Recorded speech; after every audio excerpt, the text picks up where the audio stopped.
సంస్కృతి సంపద YouTube channel తరఫున అందరికీ స్వాగతం. శ్రీమద్ భగవద్గీత ఆధ్యాత్మిక రహస్యాలు అనే శీర్షిక ద్వారా శ్రీ త్రినాథ్ గారు ధారావాహిక ప్రసంగం చేస్తున్నారు. వారి ధారావాహిక ప్రసంగంలో ఈరోజు 401వ ప్రసంగం చేస్తున్నారు. శ్రీ త్రినాథ్ గారికి స్వాగతం. శ్రీమద్ భగవద్గీత ఆధ్యాత్మిక రహస్యాలు ఈ యొక్క కార్యక్రమాన్ని వీక్షిస్తున్నటువంటి సోదర సోదరిమణులందరికీ కూడా హార్దిక స్వాగతం, సుస్వాగతం, నమస్సమాంజలి. ధార్మికము ఆధ్యాత్మికము ఈ రెండింటి మధ్య రాత్రికి పగలకు ఉన్నంత భేదం ఉంది, భూమికి ఆకాశానికి ఉన్నంత భేదం ఉంది. ఈ యొక్క విషయాన్ని బాగా గీతని ప్రేమించేవాళ్ళు, గీతని ప్రచారం చేసేవాళ్ళు కూడా దీన్ని విస్మరించారని చెప్పక తప్పదు. ఇప్పుడు ఈ ఎపిసోడ్లో మనం 213 ఎపిసోడ్ నుండి ఈ ధార్మికము ఆధ్యాత్మికం మధ్య తేడాని మనం చెప్తూ ఉన్నామండి. అంటే సుమారు 190 ఎపిసోడ్స్ నుంచి చెప్తున్నాం. ఈ ఎపిసోడ్లో మరొక ముఖ్యమైన విషయాన్ని మీ దృష్టికి తీసుకుని వస్తానండి. ధార్మికంలో శ్రీమద్ భగవద్గీతని ఒక హిందువుల ధర్మ గ్రంథముగానే మనం భావిస్తాం. హిందూ ధర్మ గ్రంథం, ప్రతి ఒక్క ధర్మానికి ఒక గ్రంథము. సో ఆ విధంగా ఏ ధర్మానికి ఆ ధర్మ గ్రంథాలు ఉన్నాయి. ఎప్పుడైతే ఇప్పుడు మనము ఏ ధర్మానికి ఆ ధర్మం యొక్క జ్ఞానం ఉంది, ఆ ధర్మానికి ఒక గ్రంథం ఉంది, ఆ ధర్మానికి చెందిన భగవంతుడున్నాడు అని భావిస్తున్నప్పుడు ఒక వైపరీత్యాన్ని మనం గమనిస్తున్నాం. ఒక పారాడాక్స్ అంటారు దాన్ని ఇంగ్లీష్లో. వైపరీత్యం అంటే ఏంటి? మనం మామూలుగా మనం భావించే దాంట్లో ఏమంటామంటే కేవలం హిందువులందరూ సుఖంగా ఉండాలి అని అనుకుంటే బాగానే ఉండేది. కానీ అక్కడ ఏమంటున్నాము? సర్వే జనా సుఖినో భవంతు అంటున్నాం, లోకా సమస్త సుఖినో భవంతు అంటున్నాం, సర్వమానవ సౌభ్రాతృత్వము అంటున్నాం, అంటే సర్వమానవ సోదర భావము, యూనివర్సల్ అంటున్నాం, యూనివర్సల్ బ్రదర్హుడ్ అంటున్నాం, వసుదైవ కుటుంబకము అంటున్నాం. ఇప్పుడు వసుదైవ కుటుంబకం అన్నప్పుడు వసుధ మొత్తంలో హిందువులే లేరు కదా. ఒక్కసారి గమనించండి. ఇప్పుడు దీనికి పొంతన కుదరట్లేదు. ఇక్కడ ఏమంటున్నావు? నా భగవంతుడు, నా ధర్మము, నా వాళ్ళు అన్నటువంటి భావనలో మీరు వేరు, మేము వేరు, మీ గ్రంథము వేరు, మా గ్రంథము వేరు, మీ భగవంతుడు వేరు, మా భగవంతుడు వేరు, మా భగవంతుడు మీ భగవంతుడి కంటే గొప్ప, ఇట్లాంటి భావనలు ఈ యొక్క ఒక దైవీ ఏవైతే నినాదాలు ఉన్నాయో, ఏవి లోకా సమస్త అవి చెప్పాను కదా, దీనికి కొంత కుదురుతుందండి? కుదరటం లేదు. ధార్మికములో ఇది చిక్కు ప్రశ్నగానే ఉండిపోతుందండి. ఎలా కుదురుతుంది? కేవలం ఆధ్యాత్మిక జ్ఞాన మార్గములో మాత్రమే, తత్వజ్ఞాన మార్గములో మాత్రమే 7వ అధ్యాయం 3వ శ్లోకంలో చెప్పినట్టు కొద్ది మంది మాత్రమే ఈ సత్య మార్గము, తర్క మార్గము, కేవలం ఇంగిత జ్ఞానం ఉంటే సరిపోతుంది. దానికి ఇక చదువులు అక్కర్లేదు, శాస్త్రజ్ఞానం అక్కర్లేదు. మాం వేత్తి తత్వత అంటాడు గీతలో. 7వ అధ్యాయం 3వ శ్లోకంలో ఆఖరి పంక్తి మర్చిపోకండి. ఇది కొన్ని వందల సార్లు మీ దృష్టికి తీసుకుని వచ్చాను. మీరు చదువుకోండి. 7వ అధ్యాయం 3వ శ్లోకం. భగవానువాచ, భగవంతుడు పరమ సత్యం అనుకున్నప్పుడు భగవంతుడి మహావాక్యాలు పరమ అసత్యం అవుతాయా? ఎందువలన ఈ విషయాన్ని విస్మరించడం జరిగింది? మాం వేత్తి తత్వత. మళ్ళీ 4వ అధ్యాయం 34వ శ్లోకంలో తత్వాన్ని తెలుసుకున్న వాడని దర్శించండి, తత్వదర్శిన. అర్థమైంది? ఆధ్యాత్మిక చింతనలో ఉన్నటువంటి వాళ్ళని దర్శించండి. ఇలాగా అధ్యాత్మ జ్ఞాన నిత్యత్వం, తత్వజ్ఞానార్థ దర్శనం. అర్థమైందండి? ఆ విధంగా అటువంటి వాళ్ళు దర్శించండి. ఇవన్నిటికీ కూడా మనం కనెక్ట్ చేసుకోవాలండి. లేకపోతే దానికదే ఎవరు ఏ పాయింట్కి ఆ పాయింట్ తీసుకుని మనం సారాన్ని మనం గ్రహించలేకపోతాం. అర్థమైందండి? అందరినీ గౌరవించే విధానము కేవలము ఆధ్యాత్మిక దృష్టికోణములో అర్థం చేసుకున్నప్పుడే మనకి బోధపడుతుంది. ఇప్పుడు మనం ఈ విషయాన్ని అక్కడ ఫుల్ స్టాప్ పెట్టి మనము యక్ష ప్రశ్నలోకి వద్దామండి. యక్ష ప్రశ్న 44వ ప్రశ్న.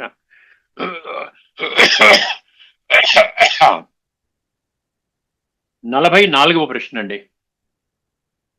ఇందులో ఏమంటున్నాడు? 44వ ప్రశ్నలో ఏమంటున్నాడు? 43వ ప్రశ్న ఏం చెప్పుకున్నామండి మనము? అదే 42 కిం అమృతం అన్నాము, 43 కిం విషం అన్నాం. ఇప్పుడు కహ ధీరహ అంటున్నాడు. ధీర అంటే ధైర్యవంతుడు ఎవరు, ఎవరు ధీరుడు, ఎవడిని ధీర అని అంటారు? జాగ్రత్తగా వినండి యుధిష్ఠిరుడు సమాధానము. సహ యహ నిత్యం ఆత్మతత్వం చింతయతి అన్నాడు. సహ యహ నిత్యం ఆత్మతత్వం చింతయతి అంటే ఏంటి? స్థిరబుద్ధిగా, నిస్సంగంగా ఆత్మను, పరమాత్మను స్మరించేవాడు. ఆత్మతత్వం అంటే పరమాత్మ వచ్చేస్తాడండి ఆటోమేటిక్గా.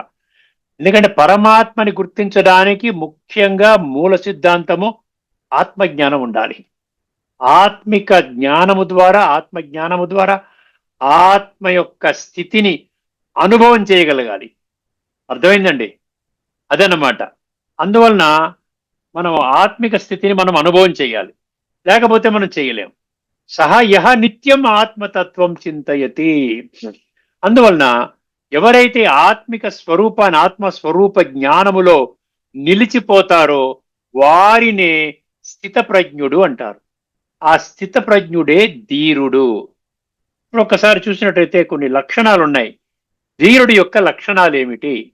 శాస్త్రం ఆధారంగా అది అందులో ముఖ్యమైనటువంటిది ధ్రువం అంటే ఏంటి? ధ్రువం అంటే ఫిక్స్డ్ అన్నమాట. అందులో ఎటువంటి సంశయం ఉండదు. అది కరెక్టా, ఇది కరెక్టా, ఇలాగ వెళ్ళాలా, అలా వెళ్ళాలా, ఆ జ్ఞానం కరెక్టా, ఈ జ్ఞానం కరెక్టా, ఇటువంటి సంశయం లేకుండా మనసులో ఫిక్స్ అయి ఉంటాడన్నమాట. నిత్యమైన ఆనంద స్వరూపాన్ని తెలుసుకొని దానిలో నిలిచేవాడు ధీరుడు. నిత్యమైన ఆనంద స్వరూపం అంటే ఏంటి? ఆత్మచింతన. శరీరము ద్వారా వచ్చే ఆనందం క్షణికం అండి. అదేదో సినిమా చూస్తే ఆనందం, ఎవరో మంచిగా మన మాట వింటే ఆనందం, మనం అనుకున్న పనులు అవుతే ఆనందము. ఇదంతా శరీరమే వినాశి కాబట్టి ఆనందం కూడా క్షణికము, కొద్ది సమయమో కొద్ది గంటలో ఉంటుంది, తర్వాత మళ్ళీ పోతుంది. కానీ నిత్యానందము, సత్యానందము, మహదానందము, బ్రహ్మానందము కావాలంటే ఆత్మిక స్థితిని అర్థం చేసుకోవాలి. సో ఆత్మస్థితిని, ఆత్మ అనుభవం చేసుకున్నవాడు మాత్రమే ధీరుడు. ఇప్పుడు ఈ కఠోపనిషత్తు 1.2.2 రాసుకోండి, తర్వాత మనం చర్చించుకుందాం కావాలంటే. కఠోపనిషత్తు 1.2.2లో 1.2.2లో ధీరులు మాత్రమే పరమార్థాన్ని దర్శిస్తారన్నాడు. తర్వాత నేను ఏదో ఎపిసోడ్లో నేను ఈ కఠోపనిషత్తు 1.2.2 చర్చిస్తాను. అర్థమైందండి? అక్కడ ఏమన్నాడు? ధీరులు మాత్రమే అంటే ధైర్యం ఉండాలండి. పిరికి వాళ్ళు ఏం చేయలేరండి. అర్థమైందండి? ఆంతరిక శక్తి లేని వాళ్ళు, నేను ఒక చక్కటి జీవితాన్ని పొందాలి అనేటువంటి ఒక సంకల్పం దృఢంగా లేనటువంటి వాళ్ళు ఏం చేయలేరు, వాళ్ళు ఏం పొందలేరు. వాళ్ళు ఏమనుకుంటే అదే సరి, అదే పర్ఫెక్ట్ అనుకుంటారు, ఆ మార్గంలో నడుస్తారు, ఆ మార్గంలోనే నడుస్తూ నడుస్తూ ఆత్మలో ఉన్నటువంటి కుళ్ళుని కడుక్కోకుండానే శరీరాన్ని విడిచిపెడతారు. అర్థమైందండి? ఇక్కడ గీతలో ఎక్కడన్నాడు ఒకసారి గమనించండి. చాలా చోట్ల ధీరుడు, ధీరహ అన్న కీర్తన ఆ విధంగా కీర్తించడం జరిగింది. ఉదాహరణకి 2వ అధ్యాయం 13వ శ్లోకము.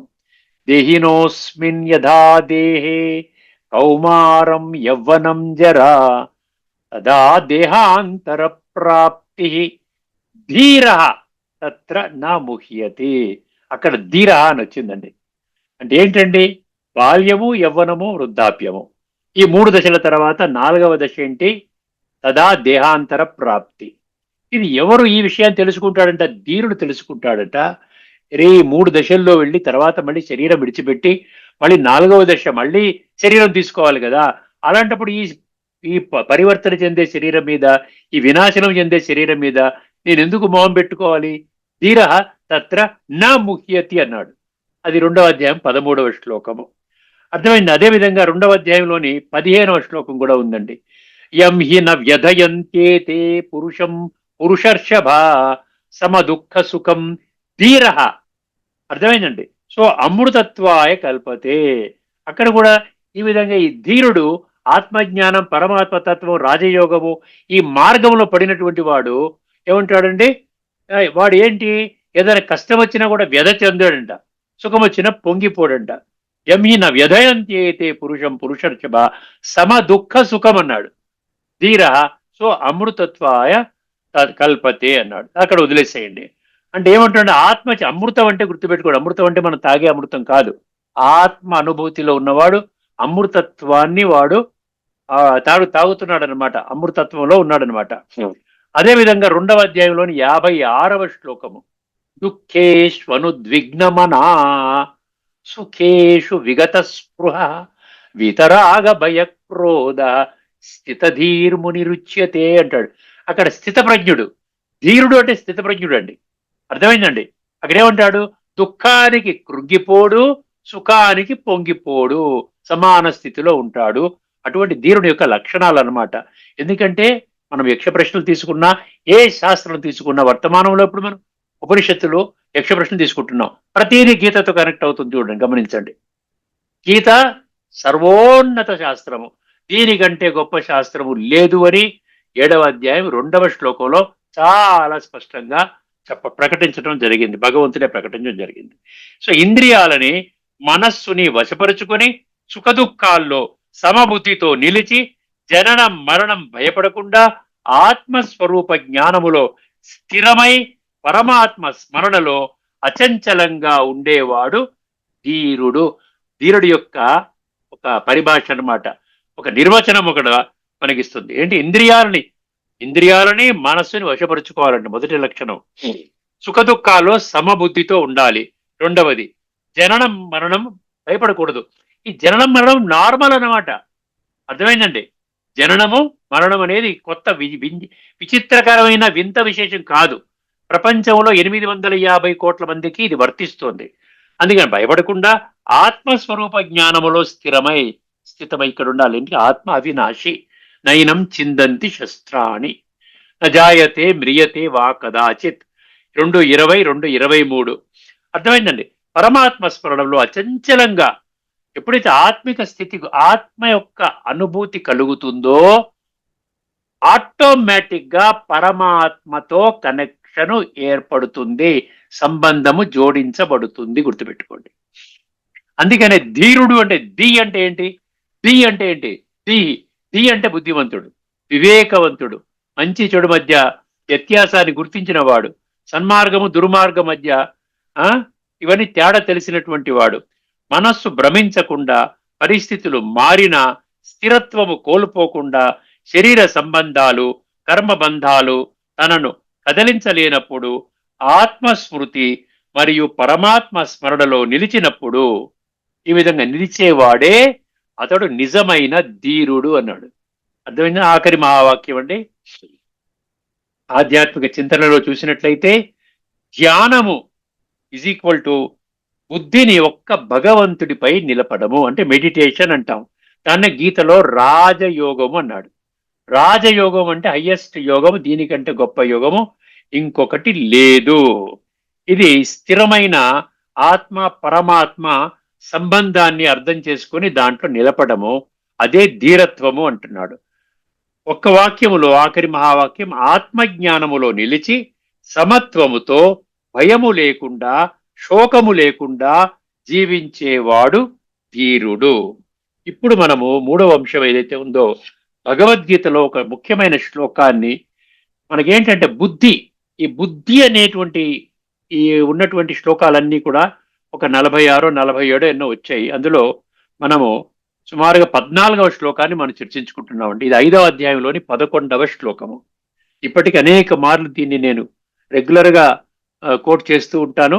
ఒక్కసారి ఇప్పుడు ఈ బుద్ధి కోణంలో అర్థం చేసుకునే ప్రయత్నం చేద్దాం. 5వ అధ్యాయంలోని 11వ శ్లోకము, కాయేన మనసా బుద్ధ్యా కేవలైరింద్రియైరపి యోగినః కర్మ కుర్వంతి సంగం త్యక్త్వా ఆత్మశుద్ధయే. ఇప్పుడు ఇక్కడ ముఖ్యమైన విషయం ఏంటంటే ఆత్మశుద్ధి అంటే యోగి అనే పదం వచ్చింది. సో యోగులు మాత్రమే మీరు ఆత్మశుద్ధి ప్రయత్నం చేస్తారండి. మిగతా యోగులు కాకపోతే ఏమవుతారు? ఇంకో 2 రకాల వాళ్ళు ఉన్నారు. ఒకరు భోగులు, 2 రోగులు.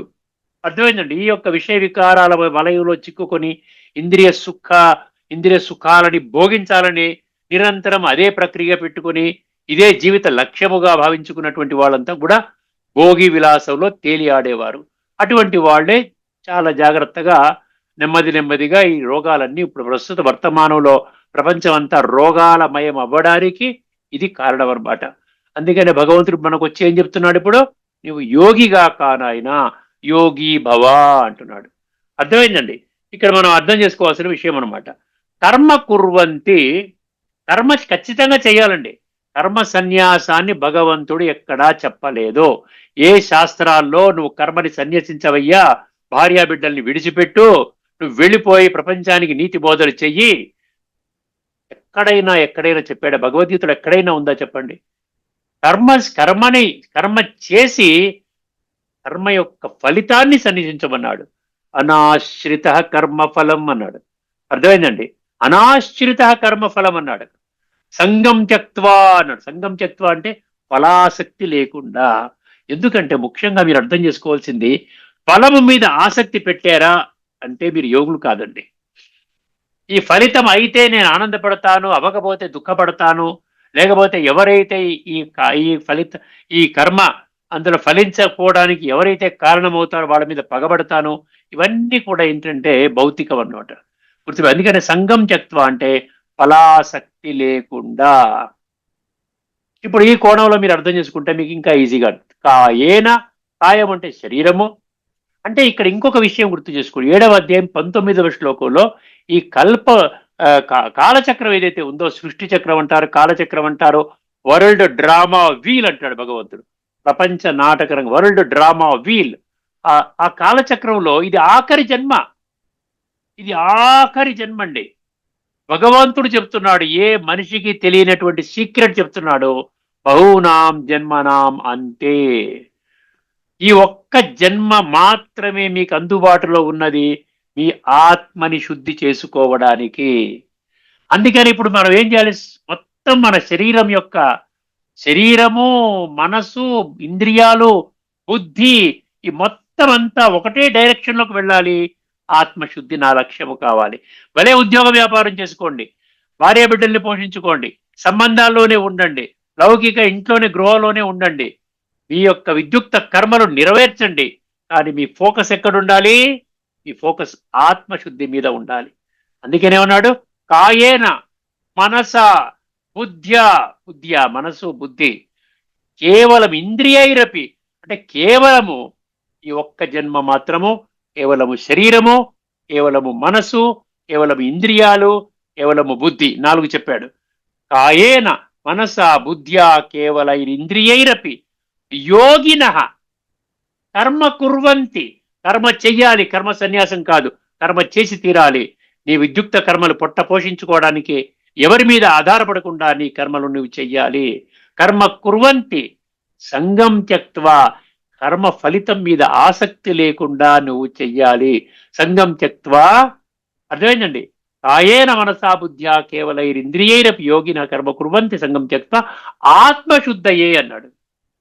ఆత్మశుద్ధి మీద ఎంత చక్కగా ఎంతో పెద్ద పెద్ద వాళ్ళు మాట్లాడారు కదండి. ఆత్మశుద్ధి లేని ఆచారమదియేలా, భాండశుద్ధి లేని పాకమేల, చిత్తశుద్ధి లేని Shiva పూజలేలరా.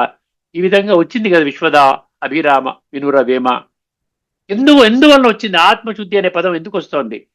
Purification of the spirit or the soul. ఎందువల్ల మాట్లాడుతున్నారు అంటే, ఆత్మశుద్ధి కాకపోయినట్లయితే మీరు ఎన్ని రకాల యజ్ఞాలు, యాగాలు, జపాలు, తపాలు, నోములు, వ్రతాలు, తీర్థయాత్రలు, దాన పుణ్యాలు ఎన్ని పెద్ద తిరిగినా కూడా మీరు రాబోయేటువంటి స్వర్గములో అడుగు పెట్టలేరు. అర్థమైందండి? అడుగు పెట్టలేరు. ఎందుకంటే మీ ఆత్మలో ఇప్పటికే కూరుకుపోయి ఉన్నాయి. ఏం కూరుకుపోయి ఉన్నాయి? తమో ప్రధాన సంస్కారాలతో నిండిపోయి ఉన్నది. నల్లగా, బొగ్గులాగా, తమో ప్రధానంగా, మురికిగా, బంకగా, చిలుముగా తయారైపోయింది. భగవంతుడికి మాత్రమే ఆ కుళ్ళు కనబడుతుంది. ఎందుకంటే భగవంతుడు పరమాత్మ. ఆత్మను చూడగలుగుతుంది, దేహదారులు చూడలేరు. నేను దేహం అనుకుని అందులో ఇరుక్కున్నటువంటి వాళ్ళు ఎలా చూడగలుగుతారు? ఆత్మలో ఉన్నటువంటి రంగు, ఆత్మలో ఏ స్థాయిలో ఉంది ఇప్పుడు. అందుకని భగవంతుడు అంటున్నాడు, నాయనా ఇప్పుడు నీవు ప్రతిదాన్ని నీవు ఆత్మశుద్ధి కోసమే తీసుకొని వెళ్ళు. నీ కర్మలు కూడా పరమాత్మ యొక్క ధర్మ సంస్థాపన కర్తవ్యాన్ని సమర్థించే విధంగా నీ కర్మలు ఉండాలి. భగవంతుడు బుద్ధిని ఇవ్వడమే దీనికోసం ఇచ్చాడు. బుద్ధిని కేవలము ఏదో జిలేబీ తినాలా, పకోడీ తినాలా దానికోసం కాదు, ఎటువంటి వస్త్రధారణ చేయాలి దానికోసం కాదు, ఏ విధంగా డబ్బు సంపాదించుకోవాలి దానికోసం కాదు ఇచ్చింది. భగవంతుడు ఇచ్చింది ఆత్మని శుద్ధి చేసుకోవడం కోసము. ఈ యొక్క కలియుగం యొక్క అంతిమ సమయము, అంతిమ జన్మ, 84వ జన్మ. ఇప్పుడు ఈ యొక్క జన్మని మనం వృధా చేసినట్లయితే మన జీవితాన్ని మనమే నష్టపరుచుకుంటాము, మన జీవితాన్ని మనమే భ్రష్టు పట్టించుకుంటాము. ఇది భగవంతుని యొక్క ఆదేశము. అర్థమైందండి? భగవద్గీత ద్వారా ఒక్కసారి మనం గమనించినట్లయితే దీంట్లో ఏమంటున్నాడు? యోగులు శరీరముతో, మనస్సుతో, బుద్ధితో, ఇంద్రియాలతో కూడిన కర్మలు చేస్తారు. ఆసక్తిని వీడి కేవలము ఆత్మశుద్ధి కోసం మాత్రమే చెయ్యాలి. దీని యొక్క విషయము అర్థం. ఎప్పుడైతే మీరు కర్మ చేస్తారో, కర్మ యొక్క ఫలితాన్ని త్యాగము చేస్తారో, సంగం త్యక్త్వా అన్నాడు చూసారా, అప్పుడు ఏమవుతుందండి? కర్మ ఫలితం ఎలాగైనా కూడా నిశ్చింతగా ఉంటావు. అది ఒకవేళ సఫలీకృతమైనా హ్యాపీ, ఒకవేళ ఫెయిల్ అయినా హ్యాపీ. ఎందుకంటే భగవంతుని దివ్య కర్తవ్యాన్ని సమర్థించే కర్మలు చేస్తున్నాను. కొన్ని అవుతాయి, కొన్ని అవ్వవు. నేను నిశ్చింతగా ఉంటాను. ఎప్పుడైతే ఈ యొక్క దృఢ నిశ్చయంతో మనం చేస్తామో అప్పుడు మన సంస్కారాలు ఇప్పటి వరకు పేరుకుపోయినటువంటి చెడు సంస్కారాలు, ఆ మలినం ఏదైతే ఉందో అది కడగబడుతుంది. రాజయోగం అనే ప్రక్రియ ద్వారా కడగబడుతుంది.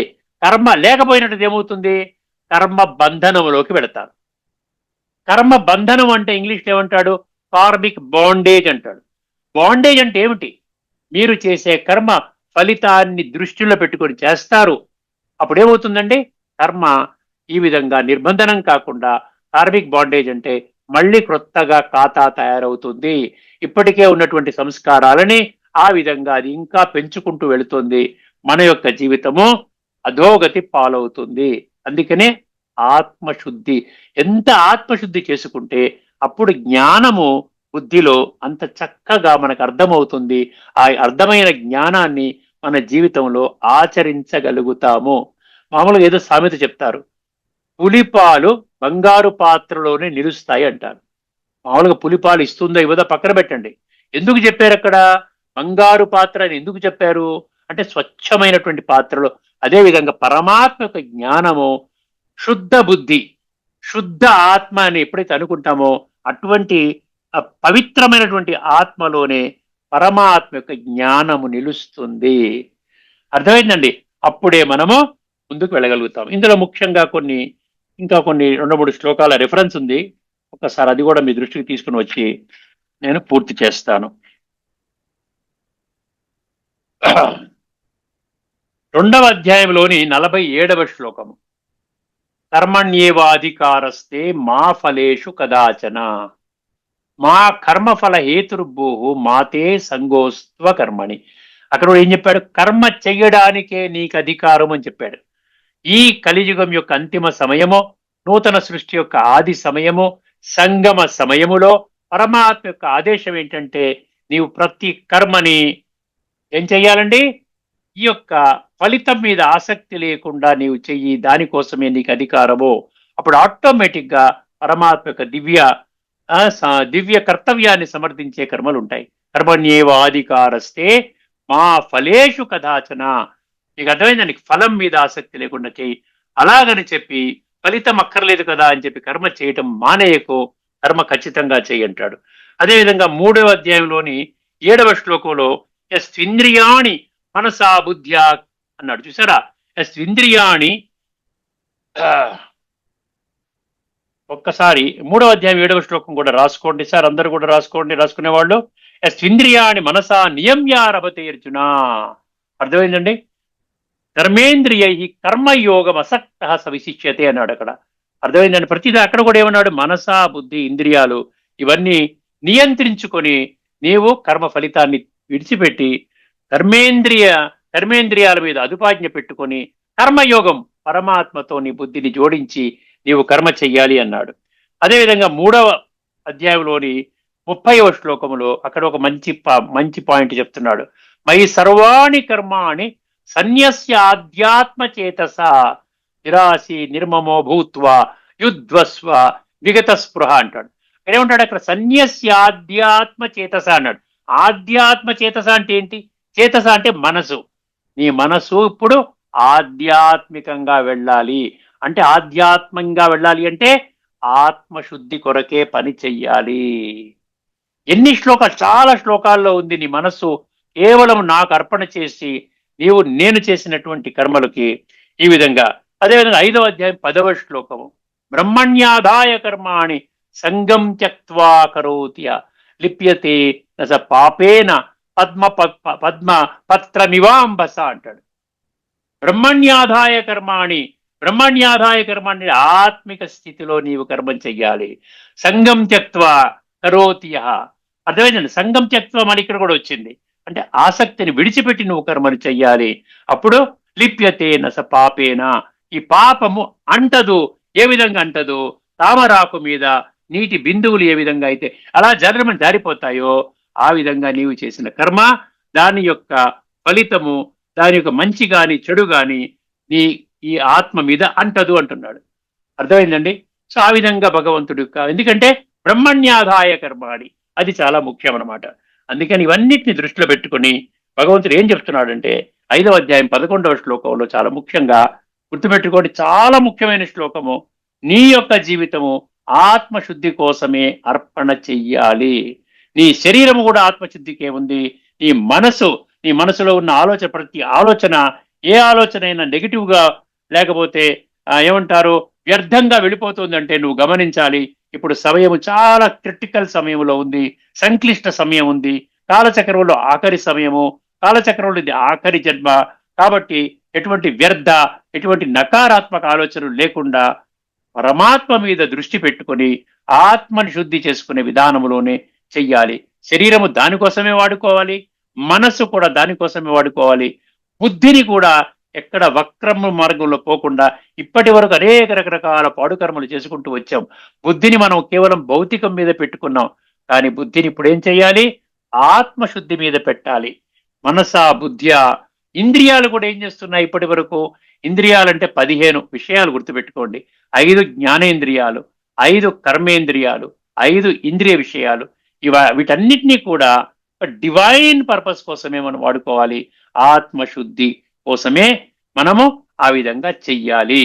ఇంద్రియైరపి యోగిన, అంటే యోగిగా మారాలి అంటే ఆత్మజ్ఞానం ఉండాలి. ఆత్మ యొక్క ఉనికిని, అస్తిత్వాన్ని కనిపెట్టాలి. ఆత్మిక స్థితిలో లీనమవ్వాలి. ఆత్మ అనుభూతి, ఆత్మ అనుభవంలోకి వచ్చినప్పుడు ఆటోమేటిక్ గా మనం ఒక యోగిగా, యోగంలో ఫస్ట్ స్టెప్ ఏంటి? నేనెవరిని? నేను ఒక ఆత్మస్వరూపాన్ని, ప్రకృతి మధ్య మెరిసే నక్షత్రాన్ని. నా తండ్రి పరంపిత పరమాత్మ, విశ్వాత్మలందరికీ తండ్రి. అందరూ ఒక పరమాత్మ సంతానము. మేమందరం పరస్పరము సోదరులము. కాబట్టి ఆ సోదర భావంలో నేను ఎప్పుడు చూసుకోగలుగుతానంటే నన్ను నేను ఆత్మగా గుర్తించినప్పుడు. నన్ను నేను ఆత్మగా గుర్తించడమే కాకుండా ఆత్మలో ఉన్న దివ్యత్వాన్ని, దైవీ గుణాలు, దైవీ సంస్కారాలు, దైవీ శక్తులు పరమాత్మ నుండి సంక్రమించినటువంటి వారసత్వ రూపంలో వాటిని నేను అనుభవంలో చేసినప్పుడు ఆటోమేటిక్ గా ప్రతి ఒక్కరిని కూడా అదే కోణములో నేను చూస్తాను. ఈ మార్గంలో ఏమవుతుందంటే మన ఆత్మ శుద్ధి అవుతుంది. అందుకనే భగవంతుడి యొక్క స్పష్టమైన ఆదేశం ఏంటంటే ఆత్మశుద్ధి. ఆత్మశుద్ధి ఎందుకు చేసుకోవాలి అంటే ఒక శుద్ధమైనటువంటి ఆత్మ మన శరీరాన్ని విడిచిపెట్టే సమయం లోపల మనం ఏం చేయాలంటే ఈ శుద్ధ ఆత్మ వెళ్ళి శుద్ధమైన జన్మ తీసుకుంటుంది. రాబోయేటువంటి అతి త్వరలోనే ఈ భూమండలంపై స్వర్గం అనబడేటువంటి సత్య త్రేతాయుగ యుగాల యొక్క స్థాపన స్వయముగా భగవంతుడే చేస్తున్నారు. అందులో శ్రేష్టమైన జన్మలు పొందాలంటే ఖచ్చితంగా మనము సాత్విక సంస్కారాలు, సతోప్రధాన సంస్కారాలతో శరీరాన్ని విడిచిపెట్టాలి. గీతలో 13వ అధ్యాయంలోని 21, 15వ అధ్యాయంలోని 8 ఈ 2 శ్లోకాల అర్థం మీరు తెలుసుకున్నారనుకోండి, ఖచ్చితంగా మీ ఫోకస్ ఆత్మశుద్ధి వైపు వెళుతుంది. ఆ 2 శ్లోకాలు మనకేం చెప్పాయి? మనం కేవలం మనిషి ఏం తీసుకుని వెళ్తాడంట? కేవలం సంస్కారాలు మాత్రమే తీసుకుని వెళ్తాడు. 13వ అధ్యాయంలో 21 ఏం చెప్పిందండి? పురుష ప్రకృతిస్థో హి భుంక్తే ప్రకృతిజాన్ గుణాన్ కారణం గుణసంగోస్య సత్ అసత్ యోని జన్మసు. మీరు చదువుకోండి. 13:21 ఇప్పటికి అనేక మార్లు చర్చించడం జరిగింది. 15:8 శరీరం యదవాప్నోతి యచ్ఛాప్యుత్క్రామతీశ్వర గృహీత్వైతాని సంయాతి వాయుర్గంధాని వాశయాత్.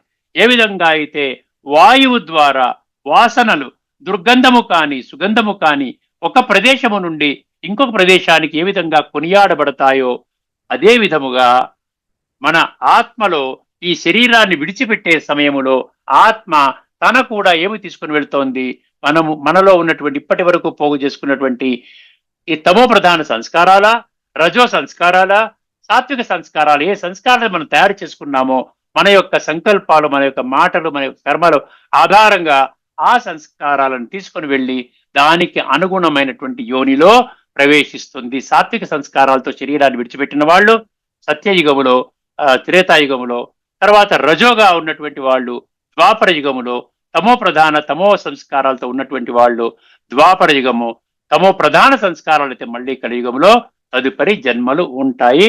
ఇది తిరుగులేని తిరస్కరించలేని సత్యము. భగవాన్ వాచ. ఒక్కసారి ఈ శ్లోకం గీతలో వీళ్ళు ఏం రాశారో చూసుకొని మన కార్యక్రమాన్ని ముగించుకుందామండి. 5వ అధ్యాయంలోని 11వ శ్లోకం రాసుకునే వాళ్ళు రాసుకోవచ్చు. కాయేన మనసా బుద్ధ్యా కేవల ఇంద్రియైరపి యోగిన కర్మ కుర్వంతి సంగం త్యక్త్వా ఆత్మశుద్ధయే. ఒక్కసారి గమనించండి పుస్తకంలో ఏమిచ్చారో. కర్మయోగులు, కర్మయోగం అనగానే గుర్తుపెట్టుకోండి, కర్మ చెయ్యాలి, పరమాత్మతో యోగం యొక్క స్థితిలో ఉండి కర్మ చెయ్యాలి. కర్మయోగులు మమతాశక్తి రహితులై కేవలము ఇంద్రియములు, మనస్సు, బుద్ధి, శరీరముల ద్వారా అంతఃకరణ శుద్ధికై, ఇక్కడ ఆత్మశుద్ధి బదులు అంతఃకరణ శుద్ధి అనే పదం వాడారు, అంతఃకరణ శుద్ధికై కర్మలను ఆచరించవలెను. ఓకేనండి, ఇక్కడితో మన ఈ చర్చను ముగించుకుందాం. తదుపరి ఎపిసోడ్లో ఒక అద్భుతమైనటువంటి ఉపనిషత్తులో మహామంత్రాన్ని మనము తెలుసుకోబోతున్నాం. అదేవిధంగా యక్ష ప్రశ్నల్లో 44 చర్చించుకున్నాము. 45వ యక్ష ప్రశ్నని మనం చర్చించుకోబోతున్నాం. అంతవరకు సెలవు. అందరికీ నమస్కారము. లోకా సమస్త సుఖినో భవంతు. ఓం శాంతి. శ్రీమద్ భగవద్గీత ఆధ్యాత్మిక రహస్యాలు అనే శీర్షికలో శ్రీ త్రినాథ్ గారు ధారావాహిక ప్రసంగం చేశారు. వారికి ధన్యవాదాలు. నమస్కారం అండి.